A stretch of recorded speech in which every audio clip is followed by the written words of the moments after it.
Hello, everybody, and welcome to Board Table Talk. This is in August of the 2025 school year. We are back to school. Welcome back, everybody. And Erica Hermans, how are you, Board President? I am doing well. I'll tell you, if you've watched the board meetings, you know that I have been struggling with a cough over the course of many, many weeks. So if I end up coughing, I have my water bottle here. I apologize to everyone. Not sponsored by Deer Park. No. So this week, and we're filming it on Friday, this week we welcome back all of our students. Staff came back the previous week. This week we welcome back students, and big thing, Spring City's open. Yes. They are in the building learning. Yeah. Well, I mean, let's just first recognize all of the students that, hopefully had a tremendous first day. And of course, our staff. A lot goes into preparing for the first day. And I know we're going to talk about that with some of the projects that have happened over the summer and some of the things that the teachers have done in terms of professional development. But we're rocking and rolling. So I hope that everyone is having a fantastic week and is going to be able to enjoy the long weekend ahead. But Spring City is amazing. I have to tell you, I so wanted to be a fly on the wall and to see everybody's faces. But after I had dropped my kids off at the high school and at the 5-6 center, I just went over to see if I could catch the tail end of kids coming in, and I drove by, and it was really joy to my heart just to see all of the families walking. We had teachers out front. We had the car line, going right through that circle in the front of the school, and it's alive. And that's what's going to bring the joy to Spring City, is having our teacher staff back in that building. Yeah, and I know Ms. Crew was there on day one. I was there on day two, and just it's bright. It's really bright. That's the best way to put it. It's bright. People are smiling. Everyone's smiling. Kids are smiling. Teachers are smiling. It's a really good feeling over there right now. So over the summer, I believe we talked about this even in July, lots of new hires. I believe this year we had 15, 16 new hires. That summer approval process, I know we talked about it in July, but do you mind just touching up a little bit on that approval it might have even been approval in June, the June. Approval to hire through summer? Yeah, so, this is not any new process. The board has been doing this for as long as I can remember, certainly as long as I've been on the board. In June, because there is no standing work session or voting meeting in July, although we did have a special meeting this year. There is no standing voting meeting. We give the administration approval to do hiring over the summer. Typically what we do is they have to get approval right from the board, and then it's official, but because there is a lack of a July meeting, we give them approval to hire, and then those hiring action items come on our August agenda and are retroactively approved. Right. So you saw a lot of names under personnel, but that's, again, just par for the course, typical. Yes, and I got to meet and interview most of them, and that video will be out shortly with all the new hires that I know everyone looks forward to watching every year. Give us a little in-depth information on the people themselves who are now I wasn't working with able to kids. make normally I try to make the luncheon, but I wasn't able to do that this year. I've done that in previous years. It's great. It's great to see people eager to start their professional careers in education, public education. The one thing I will say is I had the opportunity to touch base with Dr. Gardy. I think it was before the first session, the work session in August. And I had just touched base with her to see how that induction went. And then also just to see what is the status of our hiring here at Springford. Because, I was reading in a lot of the papers about some other neighboring school districts and neighboring counties that have a lot of open positions. And I was curious what the case was. And what she expressed to me is that we are in a really good spot. And I anticipate that now that school started, we're even in a better spot. But in terms of number of openings, I think it was less than 5. I think she said something like 3 at the time. So kudos to our HR department, kudos to everyone involved in the hiring process to make sure that we have the staff here on day one for our kids. Yeah, absolutely. And we're going to talk about the new hire induction here. And some of the summer projects. The induction cohorts run for 3 years with special focus on supporting new employees. Year one, which was this year's group, was actually 20 employees. Year two, which is last year's, was 21, and year three was 47. 2 years ago, we hired 47, which is incredible. So they'll be checked in from the curriculum department for their 3 years in those cohorts. Yeah, it's great. Summer projects. I know for myself, we had the ViewSonic project. The project hasn't officially started. We were waiting on a couple items to be kosher for that. But ViewSonic being smart panels for anyone listening and may not know what that is. Yes. Not smart panel. Okay, ViewSonic panel. ViewSonic panels, yes. So Rich and I and Mr. B, Brandon, we touched almost every panel throughout the district to make sure it's prepped, ready, cables are ready to go for teachers when they come back, and it seems to have been going great. And you guys spearhead like a lot of the professional development with that. After, I mean, you guys are like from start to finish in terms of like the ordering and the procurement to the installation to the, you know, PD. The PD, the professional development to make sure our teachers are comfortable using it. Yeah, so we got to get them all trained up officially on that. And then with PD, this summer, professional staff had the opportunity to attend opportunities throughout the summer. Sessions included topics like Google training with Dr. Jason Hilt, and Kelly offered Sabres and My Sabres training, which if you want more information on that, we are going to have a podcast all about Sabres and My Sabres and some of the curriculum stuff that happened this year with Kelly Murray, September 3rd. That's coming out. Yes. Just a little plug there. Jen, Brianna, and Katie also led professional learning for the administrative team through Data Series. So lots of professional development going in over the summer, opportunities for our teachers to get professional development as well. Yeah, there's no such thing as time off. No. Technically there is. Sometimes. But not to the extent that people would think. The summer is a very busy season for our staff. Yeah, maybe in the mountains where your phone doesn't work, Yeah. right?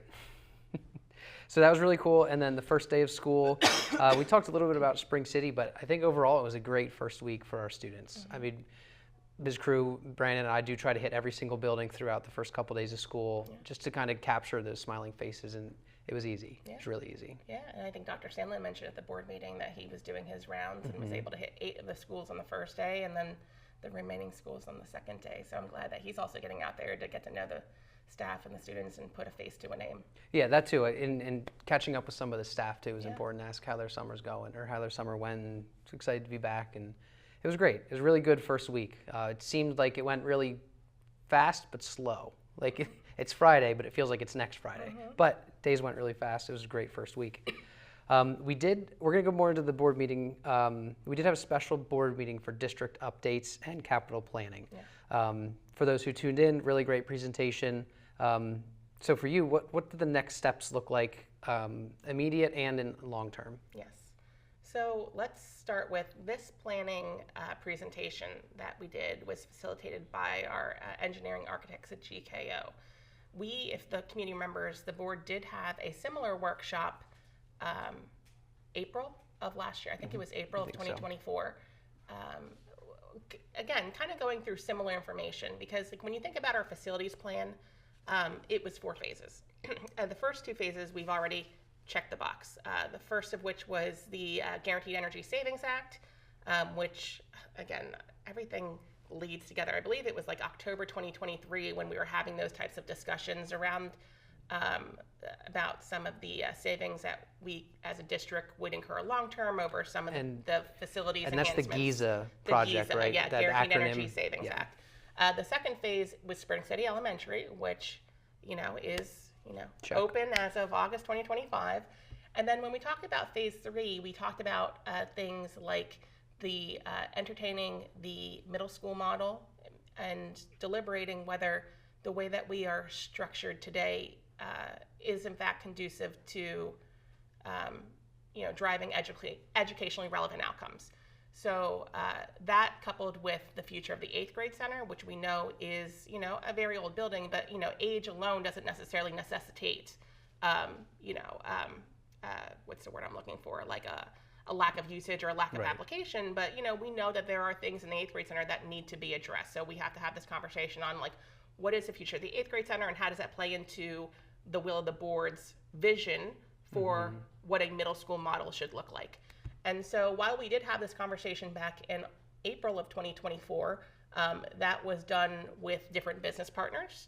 And, a lot has changed over the last year from a market standpoint in terms of inflation, in terms of costs, and also in terms of, board priorities. So we need to, the purpose of this meeting was to hear from our GKO partners on some of the approaches that they think are feasible for the board or that they think are options that the board can take. And now what we need to do as a board is start having conversations in committee meetings. I know Dr. Scanlon is very keen on starting to have conversations in property and finance to figure out, what is the driving force and what is the will of the board? Like, is it transitions? Is it reducing transitions? Because we know right now that, the kids go through a lot of transitions, and that is hard for kids in our special education programs and general education, both across the board, you know. And so to make them move from 4 to 5 and then 6 to 7 and then 7 to 8 and then 8 to 9 and then 9 to 10, I mean, you just have to question how did we get here, which is a very long-standing question that is rooted decades ago that I don't know that we actually have a clear answer for how we got here or how the district came to this alignment initially. But you know, it's time to reevaluate that. So in terms of next steps, we'll have committee meetings in September and October. The board is going to be looking to have an action item to approve a plan. Again, timing is still up in the air, but I think based on what was shared in that presentation, we were looking at possibly like the early winter, like November or maybe even January timeframe. Right. So we'll have a better idea of that as we start having discussions in committee. Awesome. So stay tuned, everybody, for district updates and capital planning. Yep. So Dr. Scanlon, he's doing great. I've got to meet him quite a few times. He did great at Convocation, welcoming everybody in. He's very communicative. So what's next in the superintendent hiring process? Yeah, you just mentioned Dr. Scanlon is on board, but just to reinforce with the community, Dr. Scanlon is not the permanent successor. He is not going to be here through multiple years. We have him slated up to the end of the school year, right? And even then, we don't know exactly what that end date will be, but we know that it won't exceed the end of this school year. So with that said, the next step in the superintendent hiring process is, we've been meeting and we've had the last meeting with our partners in the Montgomery County Intermediate Unit, Dr. Regina Speaker, to discuss different approaches that the board can take. And talking to our solicitor this week, I know that he is reaching out to them to kind of determine next steps. What we do know is that the board needs to meet, and we actually are meeting as a board on September 9th, Tuesday, September 9th in the evening, which is why, by the way, I'll put a little plug in, Property and Finance, which normally happens on September 9th, is being moved to September 10th because we have professional development. And I really think it's important for the board to come together and discuss things like team norms and communication and just general professional development as we go into this search, because it is going to require a lot of us to just make sure that we're working collaboratively, efficiently, and so forth. So we want to lay some norms and some kind of like ground rules down. So we're going to have that conversation on September 9th. But moving forward, we have talked about engaging the community in this. Again, don't have dates yet, but we know that there's going to be a degree of engaging the community, and staff and families, whether it be through surveys, whether it be in person, whether it be multiple times, Right. over different in different situations, asking for different feedback. So again, I don't have the exact details, but I know that Mark Fitzgerald, our solicitor, is touching base with the MCIU this week. We're going to have our professional development September 9th, and then, I see us moving forward. Keep on moving forward. All right, so moving forward, there wasn't a significant amount at the board meeting, and I know we didn't really have any committee reports because there haven't been any committee meetings yet. So in September, we'll talk more about the committee meetings.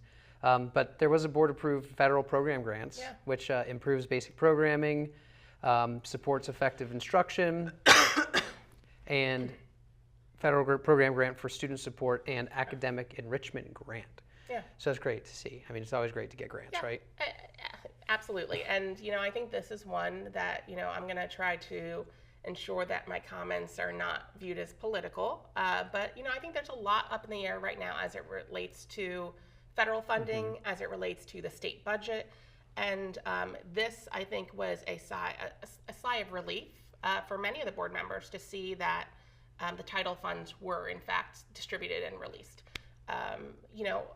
I've talked about this before. Usually I talk about it more in April and May when we talk about the budget. But, when you look at I almost said my employer's name. When you look at Spring-Ford's overall budget, we know that the lion's share of the way public education is funded is through local sources.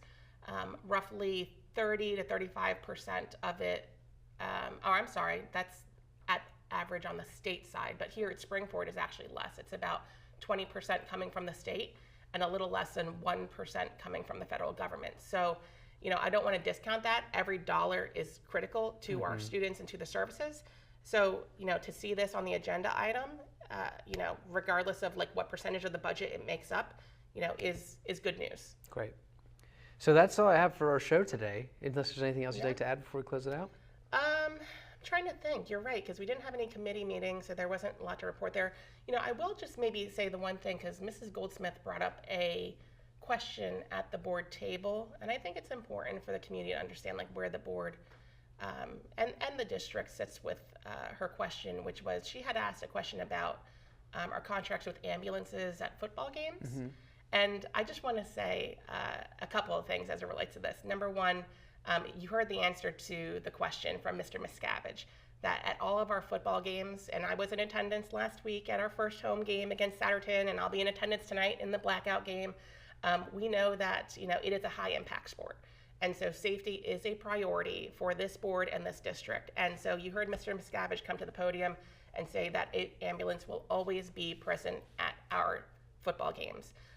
There are different levels and tiering as it relates to like contracting with ambulance services, but we know for our high impact sports where you know injury is more likely to occur, we want to make sure that our kids have access to what they need. And I just want to put a little plug in for athletic trainers, because you know there was a question from, I think it was Mrs. Westwood, that said, well, what about some of the other sports, whether it be field hockey or soccer? And we absolutely have a contract as it relates to ambulance services as well. However, I just want to say that as a parent of an athlete and as someone who has interacted as a parent of an athlete with our athletic trainers, they are amazing. So if you don't know Coach Kate and Coach Ryan and Coach Max and Coach Dan, they are the utmost professionals, and I am so glad that they work for Spring-Ford, because you know their heart and their care for our kids is, you know, I can't even describe it. And I do agree, they have a wonderful team there. I've worked with them quite a bit, so thanks for that. We'll definitely let them know they were part of this episode. Thank you everybody for watching today. We'll see you in September.